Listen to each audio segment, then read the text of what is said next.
Today we're going to talk about the Northwest Mounted Police. In 1870, we have what is called the whiskey trade, and this is where traders from Montana came up into Canada and traded goods with locals, and in return they would give them whiskey. Now this whiskey had a nickname, and it was called Firewater, and it had a very good reason for having said nickname. That's because some of the ingredients included things like Jamaica ginger, red peppers, and chewing tobacco. It was quite the concoction. Along with the whiskey trade came a lot of violence, and this scared the government. So, May 23rd, 1873, Parliament passed a bill unopposed, and this established the Northwest Mounted Police. Now, this did not officially establish the Northwest Mounted Police, because that date didn't come until August 30th of that same year when the Governor General, Lord Dufferin, was able to sign the order in council, bringing the Northwest Mounted Police into existence.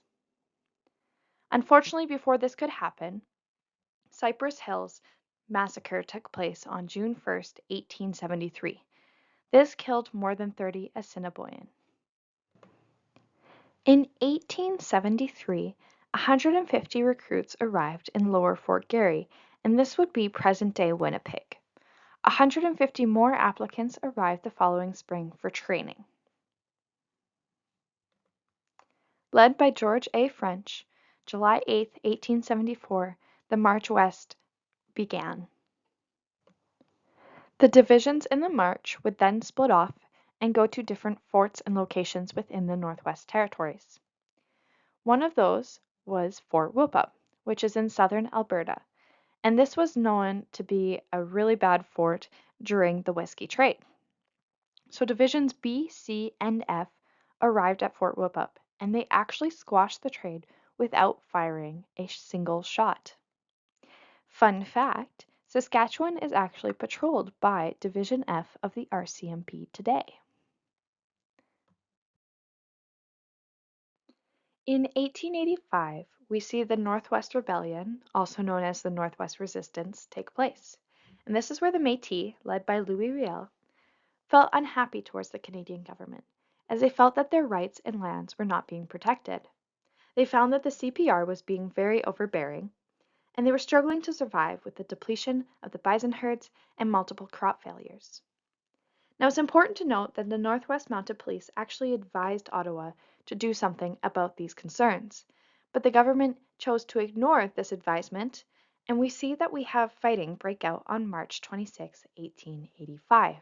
This lasted until June 3rd, when the Northwest Mounted Police ultimately crushed the resistance, but not without a cost.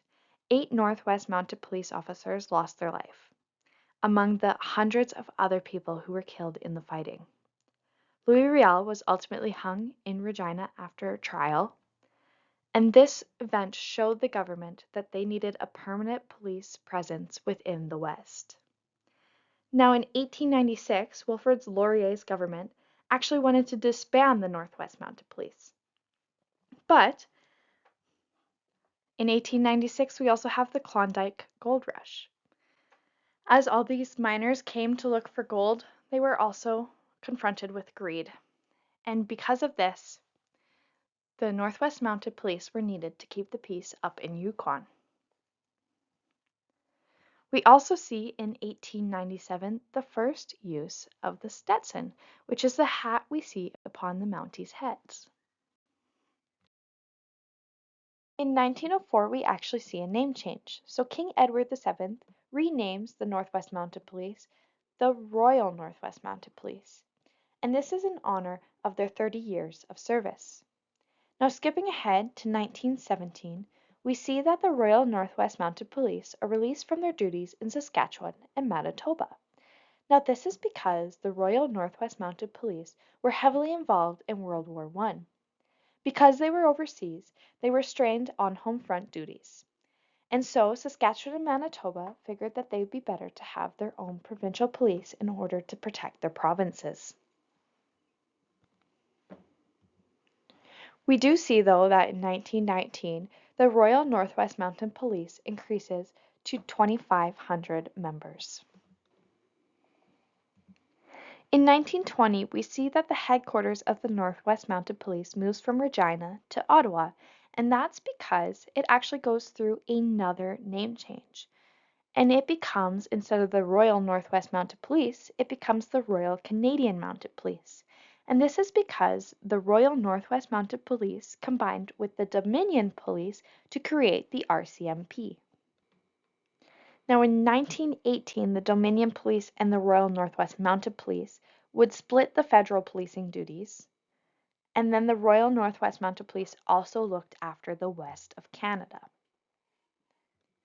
When the two were combined in 1920, they also added Eastern Canada to the list of their duties.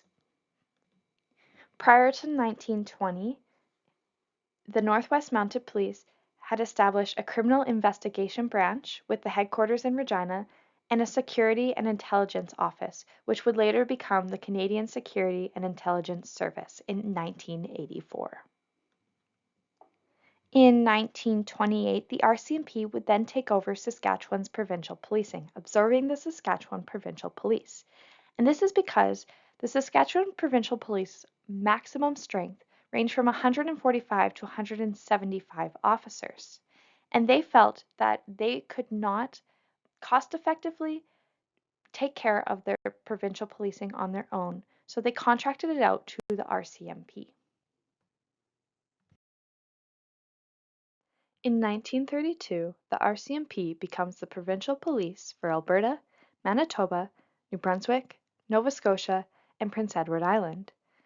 Fun fact, the only two provinces that still have provincial police services are Ontario and Quebec.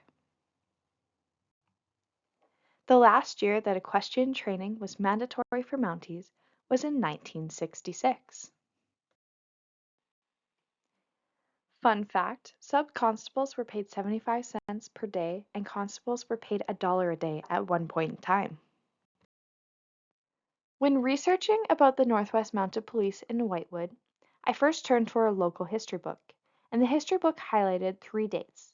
The first one being 1892. Now I'm going to quote what the history book says. It says, "At the time of the town's incorporation, Whitewood had its own local constable." Now in there it never says whether the constable was part of the Northwest Mounted Police or one that the town had hired itself to keep the peace. They do, however, mention the Northwest Mounted Police in 1897, and they said in a report that it looked like a sub-district had been established in Whitewood around this time. They then also said that in an annual report of the Northwest Mounted Police, they state that there's a detachment in 1902 that consists of 1 corporal and 1 horse. Now, moving to my research online, I found a website that references a historical researcher for the RCMP. Now, he says that Whitewood's first detachment was in 1885.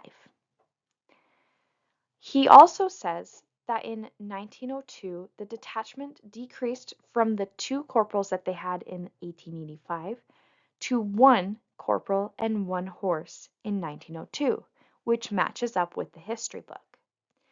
This historian also says that the Northwest Mounted Police presence was discontinued in Whitewood in 1902, and the town actually hired their own constable to keep the peace at this time. Of course, now our town is policed by the RCMP. Although we do not have a detachment in our town, we have one in the neighboring town, which is Broadview. From my own research, I found a letter that was sent to Ottawa about police protection in Whitewood in 1886. When I originally saw this, I thought that it was Whitewood asking for police protection from the government.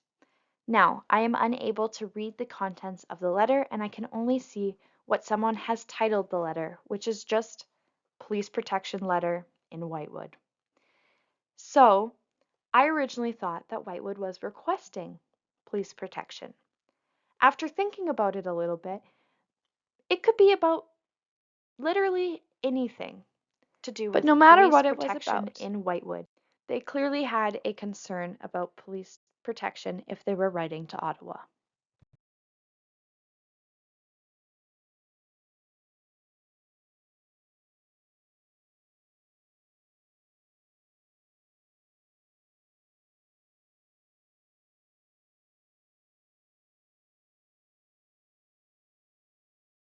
So this map was from 1889, and if you zoom in, you can see on the legend that anywhere there's a red flag, it indicates a mounted police station. Well, if you zoom in further, you'll see that here in Whitewood, there is a red flag, meaning that in 1889, we did have a mounted police station, which does agree with our records. Again, we can look at this map from 1904, and if we zoom in, we will see that Whitewood still has a red flag, indicating that Whitewood did have a police detachment in 1904.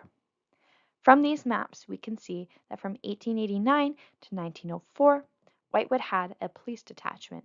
We don't know about before or after, but we can be sure of these dates that there was a police detachment in Whitewood.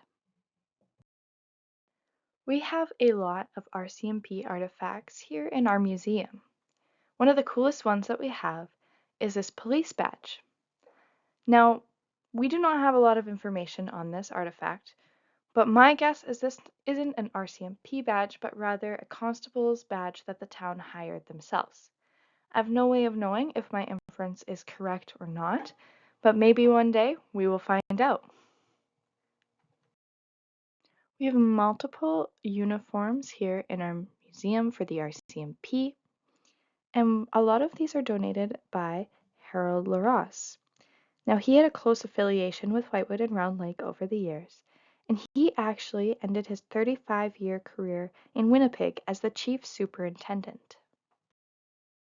Our museum also has a lot of artwork depicting RCMP officers, including a mural in our main building.